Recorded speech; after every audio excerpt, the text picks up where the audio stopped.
versos 19 a 34, que eu estarei fazendo a leitura agora, você acompanha em sua Bíblia. Gênesis 25, dos versos 19 ao 34. Diz assim a palavra do Senhor. Esta é a história da família de Isaque, filho de Abraão.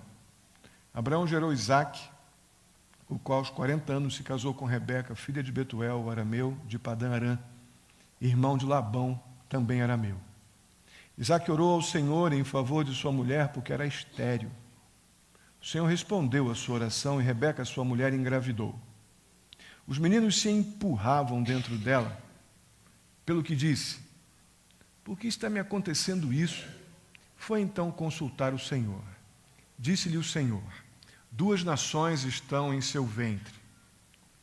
Já desde as suas entranhas, 2 povos se separarão. Um deles será mais forte que o outro, mas o mais velho servirá ao mais novo. Ao chegar a época de dar à luz, confirmou-se que haviam gêmeos em seu ventre. O primeiro a sair era ruivo, e todo o seu corpo era como um manto de pelos. Por isso lhe deram o nome de Esaú. Depois saiu seu irmão, com a mão agarrada no calcanhar de Esaú, pelo que lhe deram o nome de Jacó. Tinha Isaque 60 anos de idade quando Rebeca os deu à luz. Os meninos cresceram, Esaú tornou-se caçador habilidoso e vivia percorrendo os campos, ao passo que Jacó cuidava de Rebeca e vivia nas tendas. Como é que é? Onde é que eu tirei Rebeca daqui? Jacó cuidava do rebanho, também cuidava de Rebeca. E vivia também nas tendas. Isaque preferia Esaú, porque gostava de comer das suas caças. Rebeca preferia Jacó. Certa vez, quando Jacó preparava um ensopado, Esaú chegou faminto voltando do campo e pediu-lhe: dê-me um pouco de ensopado, ou desse ensopado vermelho aí. Estou faminto. Por isso também foi chamado Edom. Respondeu-lhe Jacó: venda-me primeiro o seu direito de filho mais velho. Disse Esaú: estou quase morrendo aqui, rapaz. De que me vale esse direito? Jacó, porém, insistiu: jure primeiro. Ele fez um juramento, vendendo o seu direito de filho mais velho a Jacó. Então Jacó serviu a Esaú pão com ensopado de lentilhas. Ele comeu e bebeu, levantou-se e se foi. Assim Esaú desprezou o seu direito de filho mais velho. Vamos orar? Obrigado, Pai querido, mais uma vez. Eu louvo ao Senhor por cada querido irmão aqui, pessoas que nos visitam. Muito obrigado. Eu peço em nome de Jesus que a Tua palavra fale aos nossos corações, que sejamos tocados, ó Deus, pela Tua vontade para a nossa vida nesta noite. Ajuda-nos a perceber, ó Deus, o que precisamos perceber, vindo, ó Deus, do Senhor, vindo do Teu Espírito Santo às nossas vidas, para que possamos ser homens e mulheres melhores para Ti. Assim eu te peço, Pai Santo, em nome de Jesus. Amém. Essa figura aqui me lembra demais Esaú e Jacó. Vocês já me ouviram chamando alguém de cabeça de abóbora? Pois é. É isso aqui. Né? Já chamei um monte de cabeça de abóbora, né? Porque o meu pastor lá no Rio me chamava de cabeça de abóbora. Aí agora eu só passo a bola. 2 cabeças de abóbora. Literalmente. Esaú e Jacó. Um achou que podia mudar a vontade de Deus na marra, que é o Jacó, e o outro que achou que podia desprezar a vontade de Deus e tudo ficar por isso mesmo, que foi Esaú.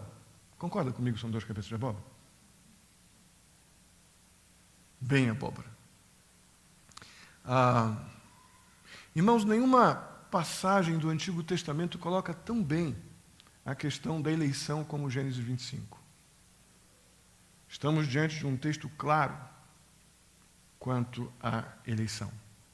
Quando eu digo eleição, eleição de Deus em relação à salvação do homem.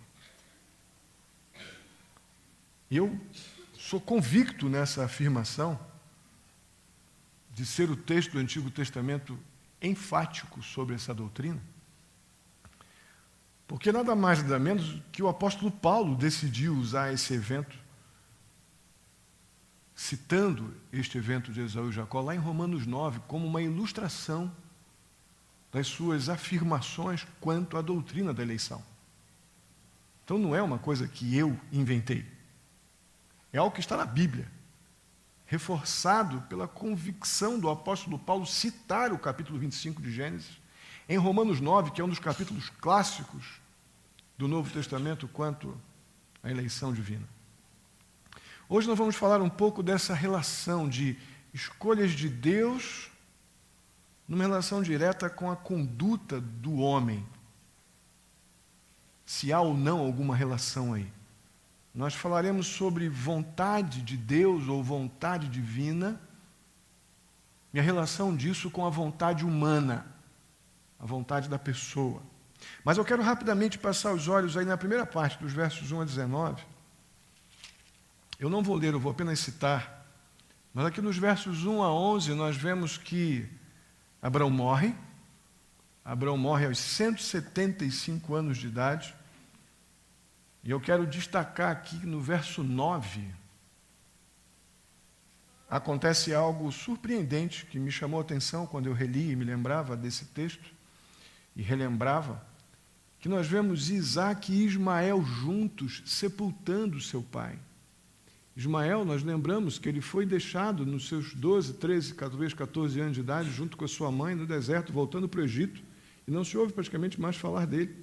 Agora, na morte de Abraão, Isaac e Ismael juntam-se novamente e vão enterrar Abraão lá no cemitério de Macpelá, nas propriedades ou na propriedade única que Abraão tinha nas terras estranhas, como estrangeiro. Lá foram juntos enterrar seu pai. Os versos 12 a 18 vão descrever aqui a descendência de Ismael. Está tudo bem aí no som? Deu uma engrossada aqui para mim, não sei se é meu retorno, algum que parou, está tudo bem aí? Está tudo bem aí para mim, tá bom, algum retorno parou. Dos versos 12 ao 18, vamos ver aqui a descendência de Ismael, e o verso 17 nos informa que Ismael, ele viveu 137 anos, e o destaque que eu vejo a mais aqui no verso 18, onde diz que os descendentes de Ismael viveram em hostilidade contra todos os seus irmãos. E isso até o dia de hoje, essa tensão ela é contínua até hoje entre judeus e árabes. Isso nasceu aqui. Então vocês veem como a bênção para Abraão também se estende a nós, como também o juízo para Isaac se estende até hoje na humanidade. Essa grande tensão de judeus e árabes lá no Oriente Médio.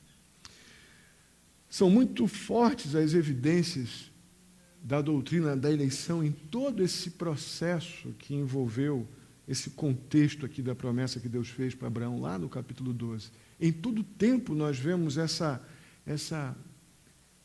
esses efeitos ou essa situação que envolve, ou situações que envolvem a doutrina da eleição. É fácil a gente pensar aqui num rápido resumo.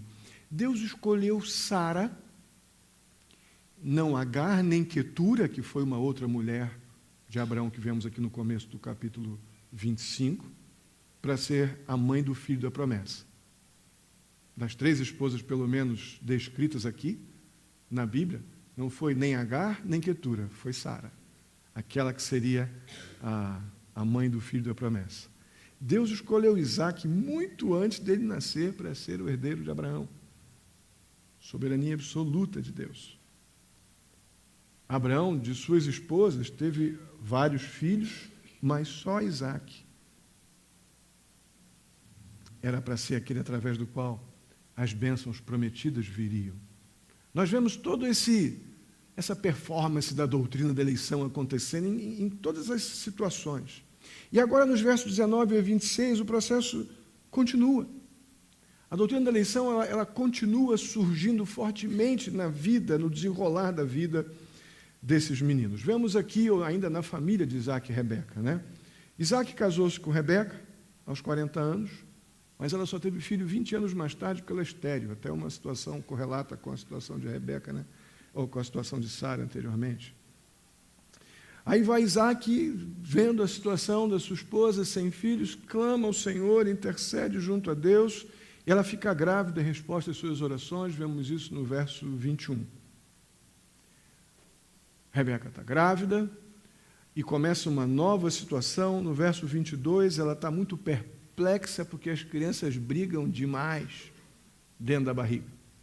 Devia ser uma coisa de doida, daquela... Cadê meus gêmeos que eu peço para... Cadê os meus gêmeos? Cadê? Eu esperando os gêmeos nascerem para poder apresentar gêmeos aqui, agora tem que ficar falando de Rebeca.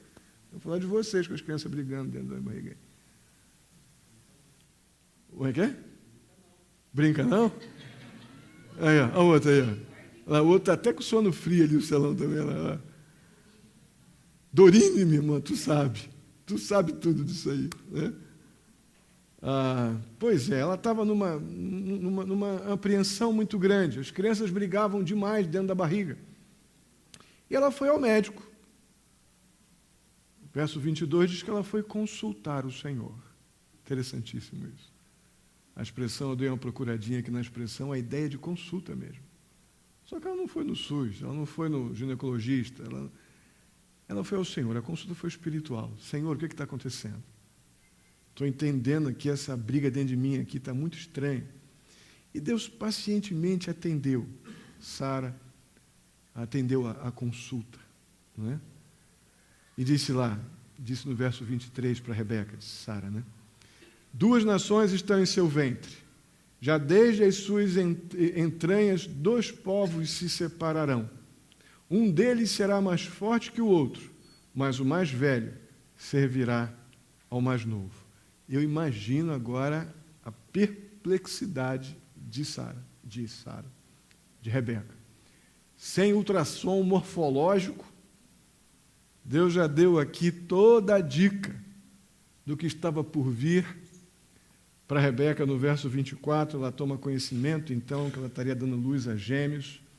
Cada criança seria o pai de uma nação, com o detalhe de que o mais velho, ele não teria os privilégios de primogênito, ou de primogenitura, como seria natural na cultura.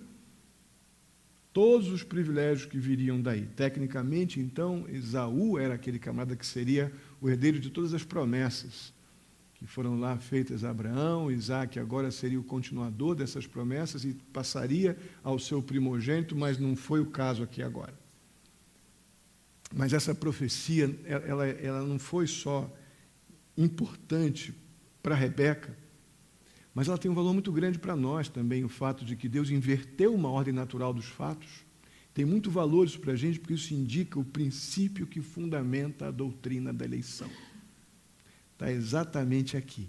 Antes do nascimento dos filhos, Deus determinou que o filho mais novo teria os direitos da primogenitura, e assim seria o herdeiro de Isaac. Lá no ventre, lá na barriga. A gente vê isso muito fortemente em Romanos 9, versos 11 a 12. O apóstolo Paulo se referindo exatamente a esse incidente, como uma ilustração da doutrina da eleição, que diz, nos versos 11 a 12, antes que os gêmeos nascessem, estamos em Romanos 9, antes que os gêmeos nascessem, ou fizessem qualquer coisa boa ou má, a fim de que o propósito de Deus, conforme a eleição, permanecesse, não por obras, mas por aquele que chama. Foi dito a ela, o mais velho servirá ao mais novo.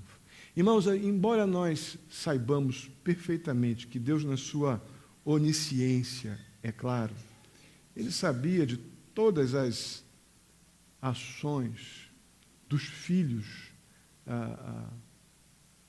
de Rebeca, ações futuras, desde a eternidade passada, embora Deus soubesse de tudo que eles viriam a fazer e não fariam, que fariam de bem, que fariam de mal, Paulo está afirmando que a escolha de Jacó sobre Esaú não tinha absolutamente nada a ver com qualquer coisa que eles pudessem produzir nas suas vidas. Está explícito no texto. Em outras palavras, a eleição de Deus ela não está baseada, ela não está fundamentada em pré-conhecimento, como alguns gostam de dizer. Ele sabe quem vai aceitar, então ele elege. Isto é infundado. Não é assim esse processo pelo qual Deus salva pessoas. A escolha de Deus ela é determinada pela sua vontade soberana e não por qualquer ação humana, boa ou má. Muito bem, o tempo passou e tudo o que Deus havia dito a Rebeca se confirmou. Vemos nos versos 24 a 26 de Gênesis 25, conforme no slide, 24 a 26 de Gênesis 25 diz assim: Ao chegar a época de dar à luz, confirmou-se que havia gêmeos em seu ventre. O primeiro a sair era ruivo, e todo o seu corpo era como um manto de pelos. Por isso lhe deram o nome de Esaú. Depois saiu seu irmão com a mão agarrada no calcanhar de Esaú, pelo que lhe deram o nome de Jacó. Tinha Isaque 60 anos de idade quando Rebeca deu à luz. Irmãos, o texto nos diz que Esaú nasceu primeiro e ele veio um menino diferente. Ele veio peludo e vermelhão, ruivo, peludão, devia ser muito diferente. E daí vem seu nome. Jacó vem na sequência, agarrado lá no calcanhar de Esaú. Mais uma inferência aqui, soberaníssima de Deus. Deus decidiu que isso aconteceria assim, para evidenciar a impossibilidade do homem fazer qualquer coisa pela sua salvação, por ser salvo, por obras ou por qualquer coisa boa que fizesse. Deus diz que vai acontecer com as crianças no ventre, sem possibilidade de mãe inferir, de pai inferir, das crianças tomarem alguma decisão autônoma, raciocinando que eu vou agarrar no pé do meu irmão porque eu vou ser o herdeiro e não ele. Nada disso é possível. Estamos diante de uma absoluta soberania de Deus, onde Jacó sai agarrado no pé do peludo, no pé do ruivo. Isso é sensacional.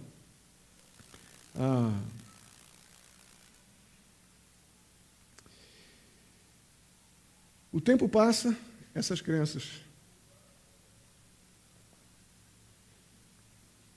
crescem, e nos versos 27 a 34,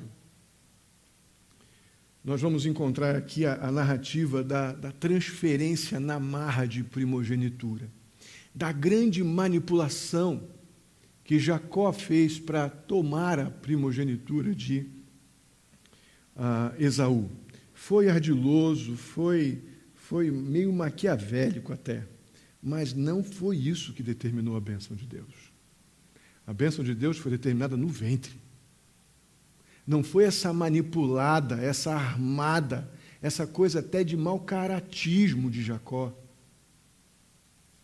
que proporcionou a bênção. A bênção foi dada lá no ventre. A ordem de Deus foi declarada ou foi publicada quando eles estavam no ventre ainda de sua mãe. Mas 3 situações nós encontramos aqui interessantes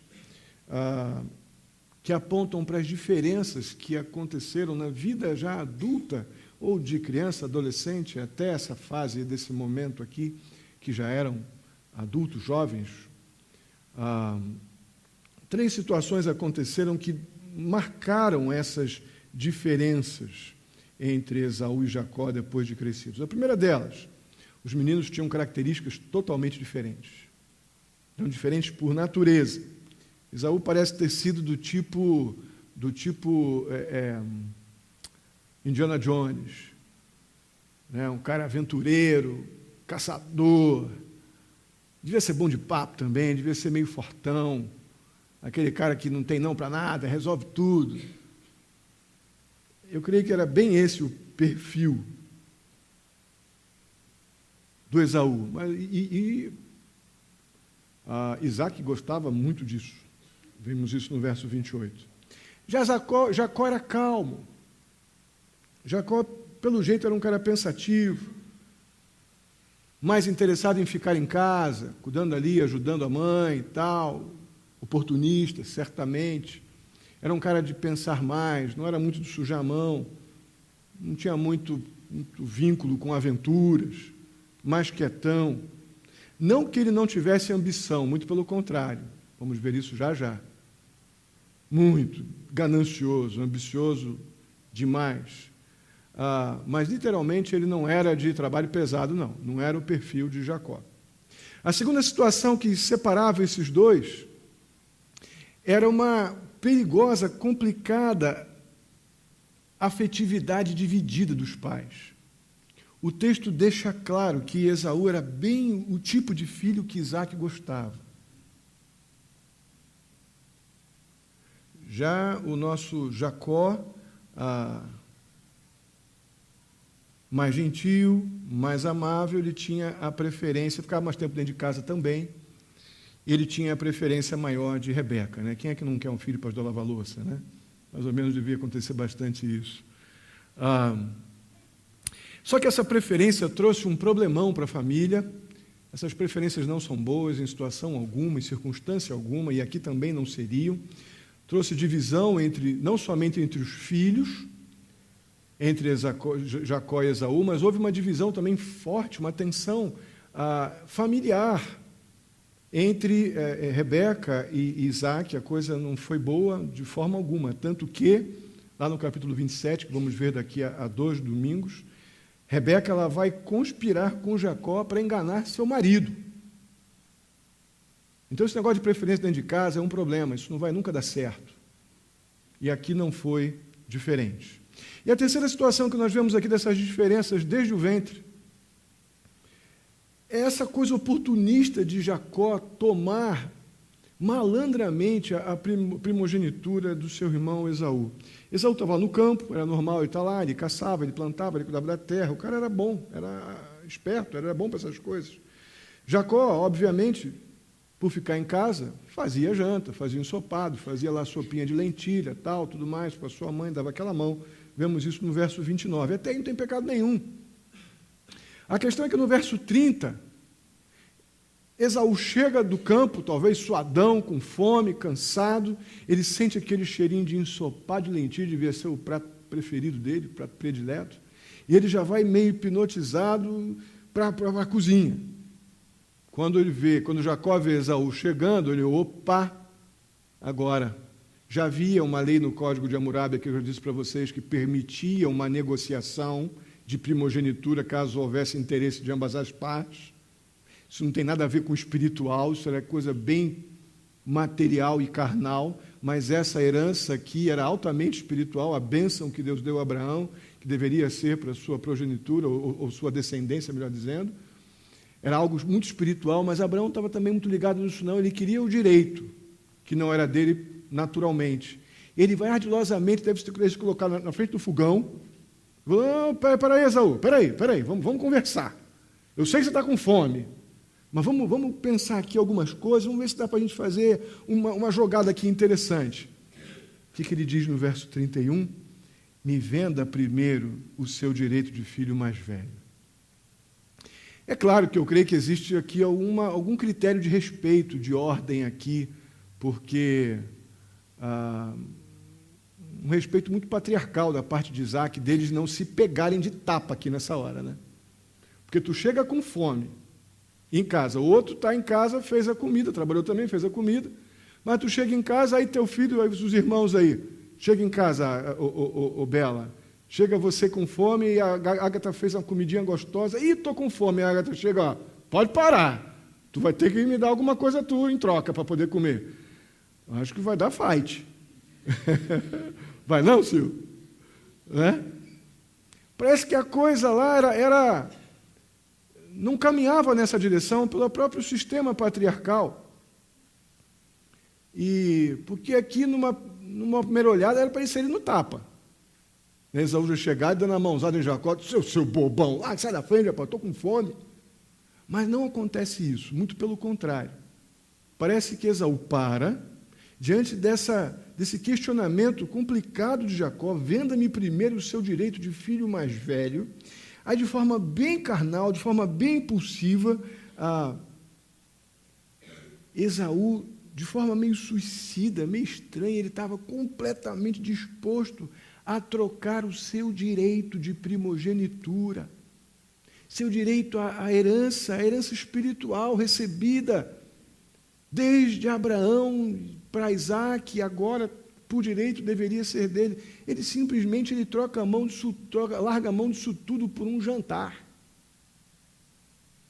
A sopinha de ervilha atordoou loucamente o camarada que reagiu carnalmente a um desejo profundo do coração dele, e ele faz uma afirmação muito estranha no verso 32, eu estou quase morrendo, de que me vale esse direito? Irmãos, isso aqui me fez tremer essa semana. Eu sei que tem gente que fica com fome e que sai da frente, né? Eu vejo no acampamento, a fila grande lá, o povo querendo almoçar, alguns rostos meio transtornados na fila, né? Mas ele chega aqui e responde de uma maneira tão louca quanto o silêncio dele ao ouvir a loucura de Jacó com a sua proposta. Jacó, eu estou quase morrendo, que me vale esse negócio de direito de primogenitura, rapaz? Aí Jacó não perde tempo, né? Ele pega a sua chance e faz Esaú jurar que ele estaria vendendo sua primogenitura. Olha, jura. Eu creio que é possível que Rebeca estivesse por perto, como testemunha. O texto não diz isso, mas é possível. Para que ele faça esse juramento de uma forma que não fosse quebrado, eu creio que tinha algum servo, alguém ouvindo para que pudesse ser ratificado. Muito bem, e ele simplesmente jurou que tinha que jurar. Feito isso, ele muito tranquilamente, Jacó serviu o seu almocinho, deve ter feito umas torradinhas quentinhas, pãozinho com alho, deu para ele comer, ele comeu, beleza. E Esaú comeu e saiu tranquilamente pelo caminho, diz a primeira parte do verso 34. Comeu e saiu como se nada de mais sério tivesse acontecido. Irmãos, essa história termina com uma terrível declaração, mas muito objetiva e triste do caráter de Esaú no finalzinho do verso 34. Diz assim: assim Esaú desprezou o seu direito de filho mais velho. Dramático isso aqui. É triste, é lamentável esse desprezo de Esaú para as coisas que eram um direito espiritual, era um direito, um privilégio. Ele despreza qualquer coisa porque ele estava com fome. Suas paixões, seus desejos falaram mais forte do que a razão. Ele chegou a dizer que ele ia morrer. Mentira! Mas ele queria aquilo a todo custo e não tinha o que o impedisse de receber aquilo que ele queria, que naquele momento era comida. Lá em Hebreus, o escritor de Hebreus, ele define Esaú como alguém que não tem afeição nenhuma pelas coisas espirituais. O autor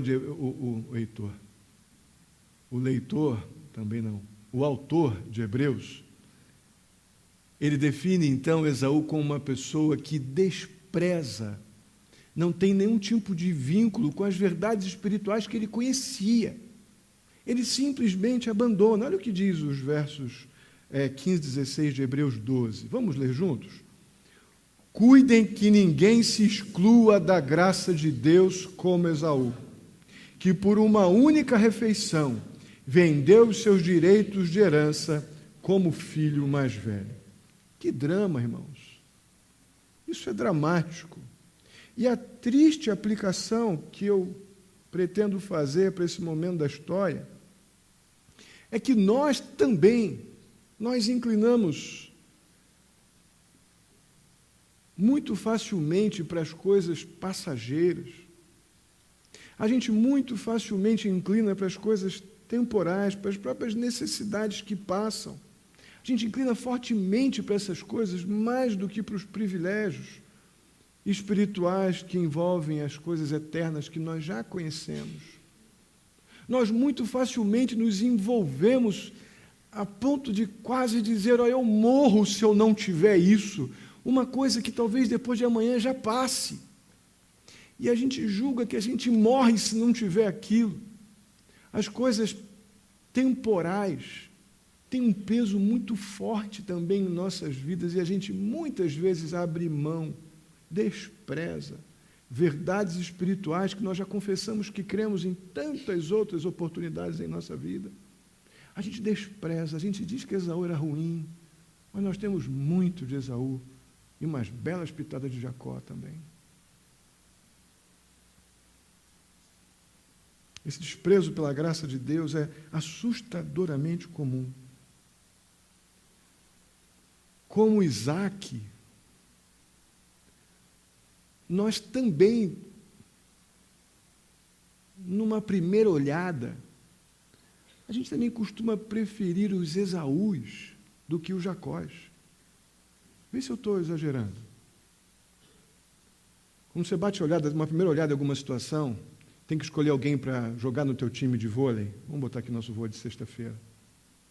Tu vai escolher um baixinho de 1,60 m ou tu vai escolher um de 1,90 m forte para jogar no teu time, para ganhar? Hein? Tu vai escolher um pesadinho que não sobe mais de 30 centímetros do chão ou tu vai escolher um cara que pula 1 metro de altura?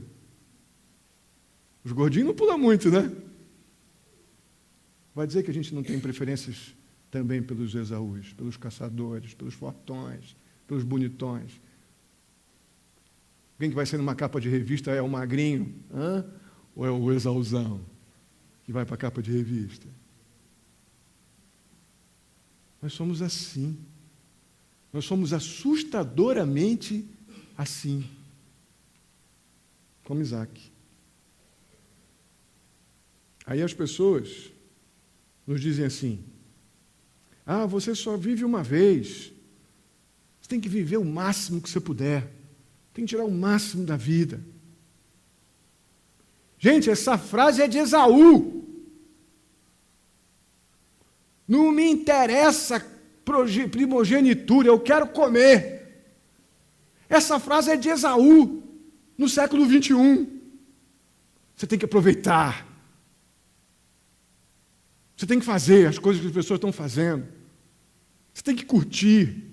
Tomaram isso da boca de Esaú. A ideia bem básica aqui é que esse negócio de céu e eternidade não é para agora não. Troca isso, privilégio espiritual, que nada, troca isso por uma cerveja. Troca isso por um prazer físico de curta duração, mas alguma coisa que te deixe assim bem.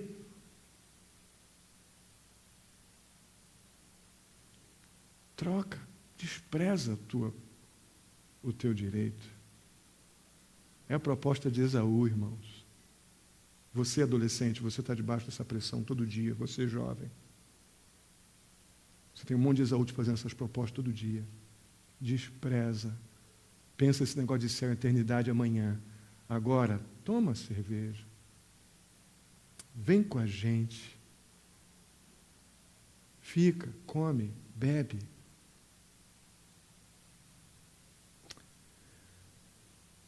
Não acredita nisso não, que é mentira.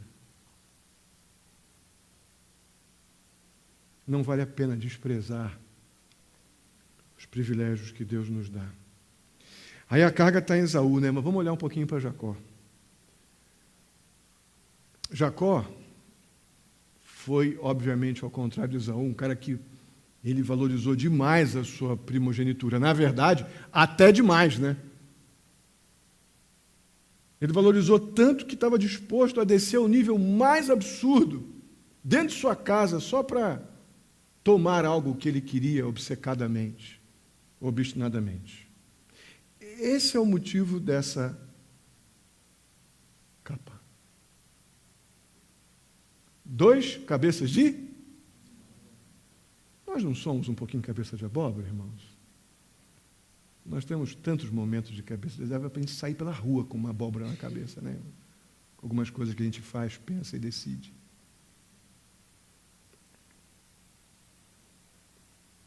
Fica claro, então, que a escolha de Deus em relação à nossa salvação não é determinada de forma alguma pelo seu conhecimento de boa obra ou não que o escolhido vai fazer, vai praticar. Vemos isso em Romanos 11, versos 9 a 12. Não tem nada a ver com isso. É só olhar Abraão, Sara, Isaac, Jacó. Todos esses tiveram nítidos desvios morais. Nítidos. E Paulo, lá no Novo Testamento, ele reafirma isso com um texto que eu uso constantemente para justificar o princípio da eleição no Novo Testamento. É o que Paulo disse a Timóteo. Vamos ler juntos? Deus nos salvou e nos chamou, não em virtude das nossas obras, mas por causa da sua própria determinação e graça. Essa graça nos foi dada em Cristo Jesus antes dos tempos eternos. Esse texto é maravilhoso. Esse texto é determinante.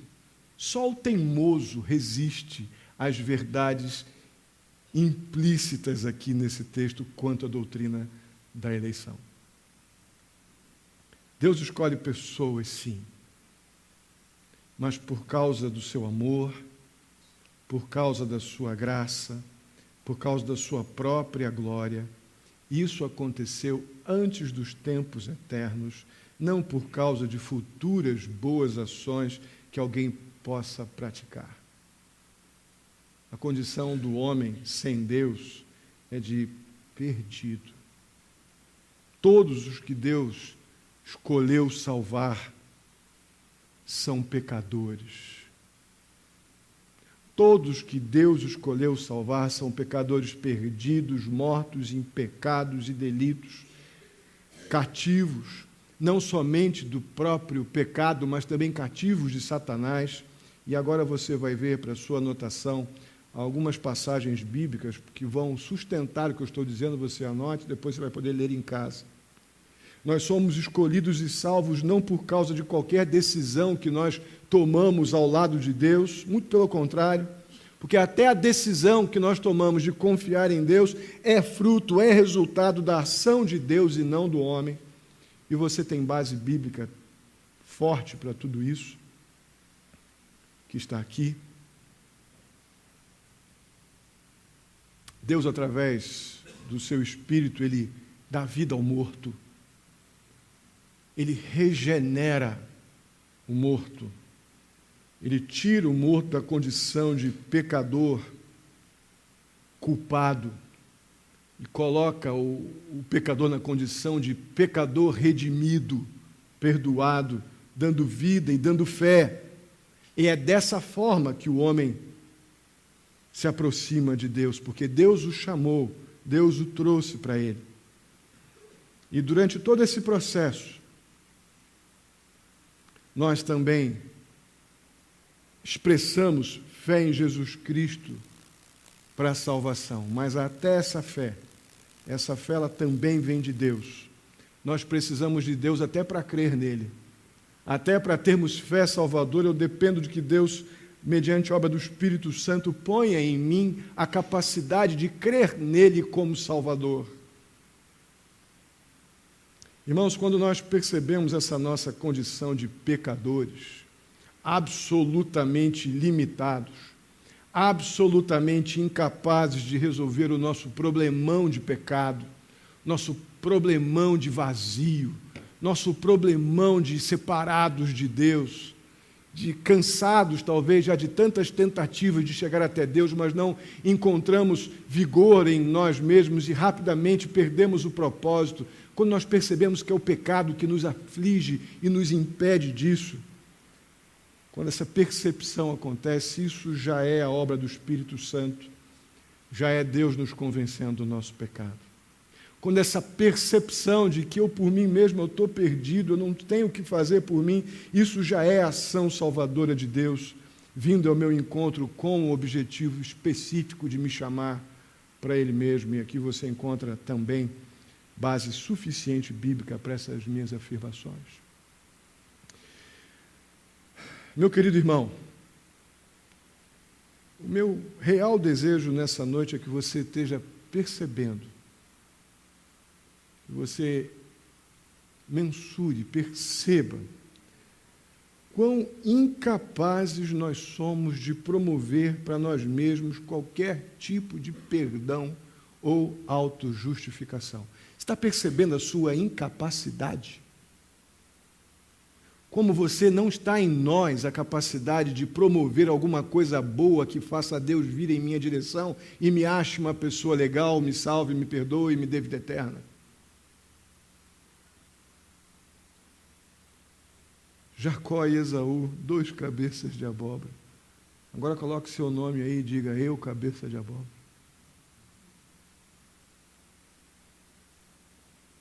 Por isso que eu quero encerrar essa mensagem, te convidando a pensar nessa verdade. Nós precisamos abraçar essas verdades bíblicas quanto à nossa salvação com toda a gratidão, com toda a alegria, pelo privilégio de nós estarmos entre aqueles que Deus separou para Ele. Esse privilégio, ele é maravilhoso. E isso aconteceu antes dos tempos eternos. Se não for isso, se não for esta verdade que te aproxima de Deus, jamais vai ser um culto legal, pessoas legais, eventos, animações, reuniões, jantares de casados, campamentos, nada.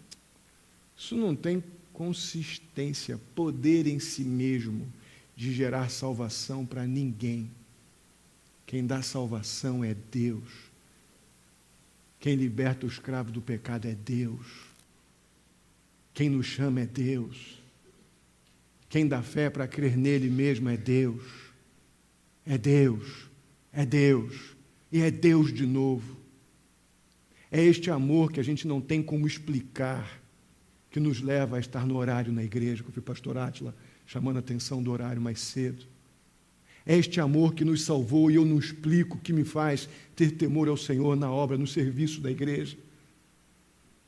Não é uma listinha de 1 a 20 de podes e não podes, apesar de que temos essas referências na Bíblia, mas o que nos motiva a obedecer aos critérios de submissão, de obediência, de temor, de adoração, de louvor, de ordem. É este amor salvador que eu não sei como explicar isso.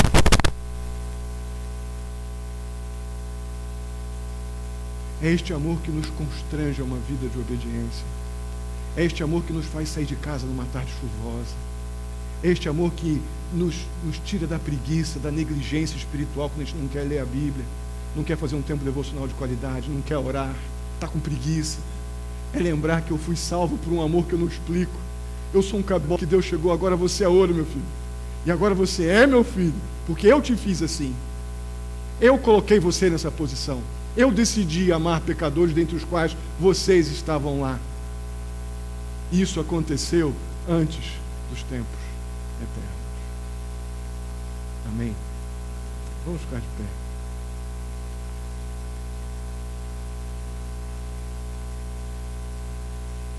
Irmãos, essa forma extraordinária como somos salvos, ela deve ser a nossa maior motivação para obedecermos ao Senhor, para rejeitarmos a negligência, para nos dedicarmos a conhecer a vontade de Deus e servirmos ao Senhor alegremente. É o que já aconteceu por nós, que não temos mérito nenhum, mas já fomos alvos de uma graça extraordinária. Se você entrou aqui sem convicção da tua salvação e agora entendeu que você é pecador e que Deus tem um plano especial para você, muito antes de você existir, Ele agora está apenas te chamando: venha,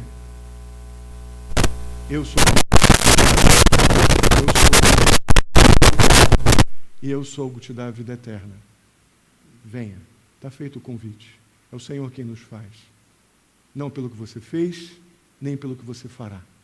Porque o nosso Deus é um Deus que tem grande prazer em salvar pecadores. Oremos. Santo e amado Deus, muitíssimo obrigado. Obrigado por tão grande salvação que nos alcançou. Na verdade, ó Deus, muito obrigado por tão inexplicável salvação.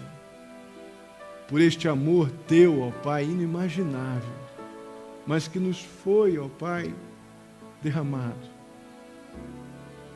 Ó Pai querido, obrigado, que nós somos pecadores, alcançados por essa graça soberana. Ó Deus, se alguém aqui não tinha entendido isso, achava que era porque era bom, porque era isso ou aquilo, e agora está vendo que nós somos uns bons cabeças de abóbora, totalmente carentes, ó Deus, incapazes de prover para nós perdão, não podemos nos auto-justificar, não temos poder para isso, somos pecadores carentes do amor de Deus em Jesus Cristo. Se alguém está entendendo isso agora e se rendendo aos teus pés, ó Pai, em nome de Jesus, que sobre ele venha a bênção da salvação conforme o teu querer. Muito obrigado, que possamos sair daqui renovados, alegres com a salvação que nos foi dada, totalmente encorajados, motivados, Senhor, a te obedecer, a te servir, a nos envolver com a tua obra, porque o Senhor nos salvou. Isso aconteceu lá atrás, ó Pai, e agora somos alvos de um projeto teu para nós há tanto tempo. Ó Deus querido, constrange-nos, ó Pai, cada vez mais com esse teu grande amor, e que com isso possamos, ó Pai, rejeitar a negligência, rejeitar a apatia e nos abraçar, ó Deus, a essas verdades espirituais que nos levam ao envolvimento real com o Senhor. Assim eu te peço, muito, muito agradecido. Leva-nos em paz, ó Deus, para os nossos lares, debaixo da tua guarda, debaixo da tua proteção. Nos dirige essa semana em tudo. Certamente existem muitos desafios, ó Pai, familiares, desafios de trabalho, financeiros, escolares.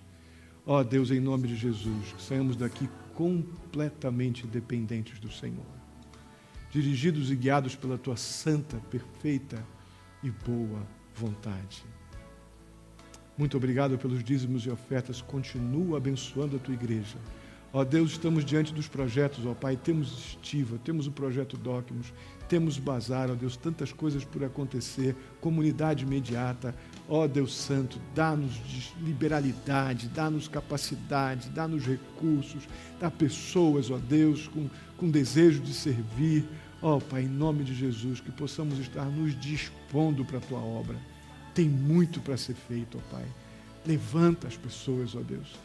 Capacita, vocaciona, chama, Senhor. Eu te peço, ó Pai, muito, muito agradecido, em nome de Jesus.